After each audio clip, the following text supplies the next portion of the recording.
travaille à peu près à 95 ou 95%, voire même 100% en anglais, sur divers dossiers, et qui peuvent concerner à la fois des sociétés françaises et des sociétés étrangères, parce qu'on se retrouve aujourd'hui dans un système de mondialisation qui fait qu'il existe des interactions entre différentes juridictions.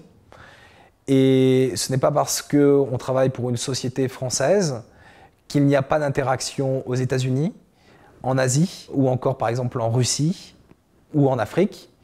Et la langue qui est la plus utilisée en réalité lorsqu'on est dans un dossier et que tout le monde utilise, c'est l'anglais. Oui, j'utilise tous les jours l'anglais dans mon travail, à peu près la moitié de mon temps, que ce soit la rédaction de contrats, mais aussi tout ce qui est négociation et échange avec le réseau de mon entreprise. Je travaille constamment en anglais. Même sur des dossiers franco-français, nous travaillons en anglais, d'où l'importance de travailler les langues et d'où un de mes choix qui était d'aller au HEAD justement pour renforcer mon anglais. En arrivant à l'école HEAD, j'ai appréhendé énormément les cours en anglais, tout simplement parce que j'étais mauvais en anglais.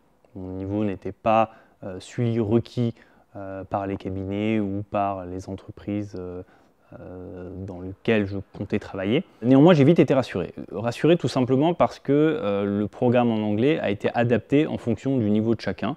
Nous avons été répartis par groupe et en fonction des groupes, on a pu travailler nos lacunes et s'améliorer, ce qui fait qu'à la fin de l'année, la plupart de la promotion avait un niveau homogène suite à un travail intensif au cours de l'année.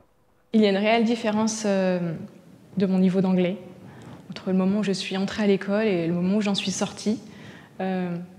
J'ai appris à parler en anglais dans le cadre juridique, ce qui est maintenant essentiel de nos jours. Mon niveau d'anglais s'est très nettement amélioré pour diverses raisons qui sont que d'une part, la pratique quotidienne à l'école, bien sûr tout le travail de vocabulaire juridique, la conversation et l'apprentissage en anglais, qui sont en réalité très importants, dans la mesure où, dans notre travail après, c'est des choses qu'on utilise et qu'on réutilise très très souvent.